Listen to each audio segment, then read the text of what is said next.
ये 10 column worksheet है, तो इसके अंदर हमें ट्रायल बैलेंस पहले से गिवन होगा। लेकिन ट्रायल बैलेंस में जो टाइटल ऑफ अकाउंट है ये हमें सीक्वेंस में नहीं होंगे, क्योंकि उसमें क्रेडिट और डेबिट अलग अलग करके लिखा होता है। और यहाँ पे जो अरेंजमेंट हुई है, ये अरेंजमेंट हमने देख के करनी है कि सबसे पहले हमने एसेट्स लिखने हैं, उसके बाद हमने लायबिलिटी लिखनी है, और उसके बाद हमने ऑनर इक्विटी और फिर रेवेन्यू और एक्सपेंस। ये सीक्वेंस के 2 नंबर हैं, लेकिन ये सारी चीज़ें हमें गिवन होंगी। और ट्रायल बैलेंस में क्रेडिट और डेबिट जो है, ये इसकी वैल्यूज़ भी गिवन होंगी और इनका सम भी टोटल गिवन होगा, जो कि इक्वल आ रहा होगा। उसके बाद एडजस्टिंग एंट्रीज गिवन होंगी। तो एडजस्टिंग एंट्री में ये जो सारी चीज़ें लिखी हुई हैं, ये नीचे, ये हमने नए अकाउंट क्रिएट करें हैं, इसलिए करें क्योंकि ये अकाउंट मौजूद नहीं थे। तो जो एडजस्टिंग एंट्री थी, वो एंट्री पार्ट पेपर में लिखी हुई थी कि बैड डेट एक्सपेंस इतना है, 9,200। तो अब बैड डेट एक्सपेंस की एंट्री जब हमने पास करी, तो हमें दोनों तरफ से पास करनी है, ताकि जब हम एडजस्टमेंट का जो कॉलम है यहाँ पे भी वैल्यूज़ बराबर आएँ। तो हमने ये गलती नहीं करनी कि सिर्फ बैड डेट एक्सपेंस का अकाउंट बना के सिर्फ 9,200 लिख दें। हमें एक और एंट्री पास करनी है, क्योंकि अगर हम एक चीज़ डेबिट करते हैं उसको क्रेडिट भी करना है, तो उसके लिए फिर अलाउंस और बैड डेट एक्सपेंस क्रेडिट होगा। तो ये ऊपर अकाउंट पहले से मौजूद है, तो इसके साथ ही वाली एंट्री पास होगी। फिर उसके बाद इंश्योरेंस एक्सपेंस है, तो इंश्योरेंस एक्सपेंस का अकाउंट नहीं था ऊपर, तो हमने एक अकाउंट क्रिएट कर दिया इंश्योरेंस एक्सपेंस, और इंश्योरेंस एक्सपेंस डेबिट हुआ। अब ये डेबिट इसलिए हो क्योंकि एक्सपेंस जो है वो जब बढ़ता है तो वो डेबिट होता है। तो बैडेड एक्सपेंस हमारा आया, तो एक्सपेंस डेबिट हुआ, इंश्योरेंस एक्सपेंस डेबिट हुआ, आगे डेप्रिसिएशन एक्सपेंस डेबिट हुआ। तो एक्सपेंस की चीज़ याद रखनी कि एक्सपेंस डेबिट ही होता है।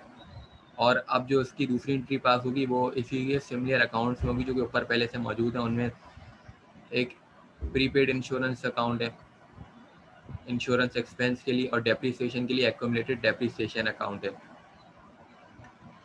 तो ये एंट्री उसके सामने पास होगी एडजस्टमेंट्स के कॉलम में। तो इस तरीके से सारी एंट्रीज पास होंगी। अब जो सैलरीज पेएबल है, सैलरीज पेएबल का दूसरा अकाउंट है सैलरीज एक्सपेंस, और एक्सपेंस हमेशा डेबिट होता है, तो इसलिए ये डेबिट है। तो सैलरीज पेएबल क्रेडिट हो गया। फिर सप्लाईज एक्सपेंस जो है वो भी डेबिट है, क्योंकि एक्सपेंस हमेशा डेबिट होता है। तो जो सप्लाईज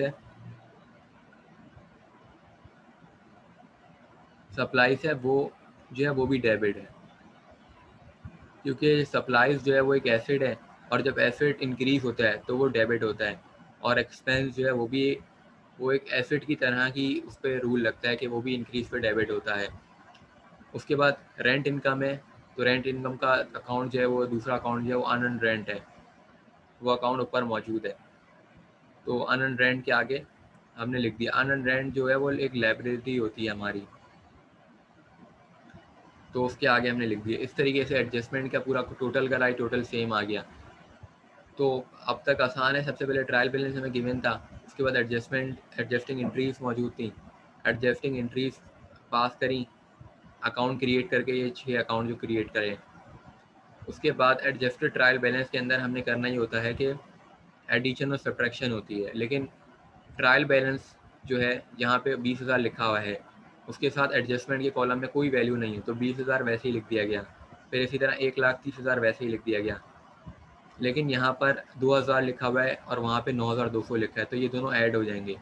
बस इसमें करना ये है कि अगर दोनों सेम अकाउंट में है, जैसे क्रेडिट में है दोनों तरफ, ट्रायल बैलेंस में और एडजस्टमेंट में, तो हमने उनको ऐड करना है, और अगर डिफरेंट में है तो सब्ट्रैक्ट करना है। और इस तरीके से ये पूरा एडजस्टेड ट्रायल बैलेंस बनेगा, और इसका जब हम सम करेंगे तो ये भी वैल्यू सेम आएगी। फिर इनकम स्टेटमेंट में करना ये है कि हमने सिर्फ रेवेन्यू और एक्सपेंस की एंट्रीज पास करनी है, बाकी चीज़ें हमने नहीं लिखनी। तो स्टार्ट में ही जब कोई भी टाइटल ऑफ अकाउंट लिखेगा तो अरेंजमेंट से लिखेगा कोई भी, तो उसको आसानी हो जाएगी कि वो आगे यहाँ पे नाम भी लिखता चला जाएगा कि ये एसेट है ए करके। तो जब इनकम स्टेटमेंट की बारी आएगी तो वो सिर्फ आर और ई जो लिखा हुआ होगा जिन चीज़ों के आगे, उन्हीं की एंट्रीज लिखेगा और उनका टोटल करेगा। अब यहाँ पे टोटल बराबर नहीं आएगा, यहाँ पे जो कमी आएगी वो हमारी इनकम होगी बेसिकली। तो यहाँ पे फिर हमने वो खुद ऐड करा के टोटल बराबर कर देना है, जो भी मतलब डिफरेंस होगा। फिर बैलेंस शीट जो है इसके अंदर रेवेन्यू और एक्सपेंस के अलावा बाकी सारी चीज़ें आ जाती हैं। तो हमने वहीं से एंट्रीज एडजस्टेड ट्रायल बैलेंस ही कॉपी करी सारी एंट्रीज और इनको टोटल कराया, तो इनका टोटल भी सेम नहीं आया। लेकिन इस काम की पहचान का तरीका यह है कि हमारा डिफरेंस दोनों में सेम आना चाहिए, इनकम स्टेटमेंट में और बैलेंस शीट में, जो कि आया 47,800। तो ये बिल्कुल सिंपल सवाल है। इसके अंदर सबसे पहले हमें ट्रायल बैलेंस गिवन है, लेकिन वो सीक्वेंस में नहीं होगा, तो उसको सीक्वेंस में करना है और उसके आगे हमने लिख देना है कि एसिड है या लायबिलिटी है, इस तरीके से। फिर एडजस्टिंग एंट्रीज जो हैं वो हमने पास करनी है। तो हमने नए अकाउंट क्रिएट करने हैं, ये 6 अकाउंट, क्योंकि ये ऊपर मौजूद नहीं थे। फिर इनके साथ जो लिंक अकाउंट हैं उनके साथ हमने एंट्री पास करनी है, वही वाली जो उधर की है, जिससे एडजस्टमेंट का कॉलम भी इक्वल आएगा। फिर एडजस्टेड ट्रायल बैलेंस हमने सब्ट्रैक्शन और या एडिशन, या फिर अगर कुछ भी मौजूद नहीं है तो फिर हमने वैसी वैल्यू एग्जैक्ट लिख देनी। जैसे यहाँ 20,000 लिखी हुई है तो एडजस्टमेंट में कुछ भी नहीं तो 20,000 वैसे ही लिख दे। लेकिन अगर एडजस्टमेंट में कुछ लिखा होता है डेबिट में तो ऐड हो जाता, अगर क्रेडिट में लिखा होता तो सब्ट्रैक्ट हो जाता। और इनकम स्टेटमेंट में सिर्फ रेवेन्यू एक्सपेंस लिखते हैं और बैलेंस शीट में रेवेन्यू और एक्सपेंस के अलावा बाकी सारे अकाउंट उनका लिखते हैं। तो ये वर्कशीट कंप्लीट हो गई, इसके अंदर बस यही है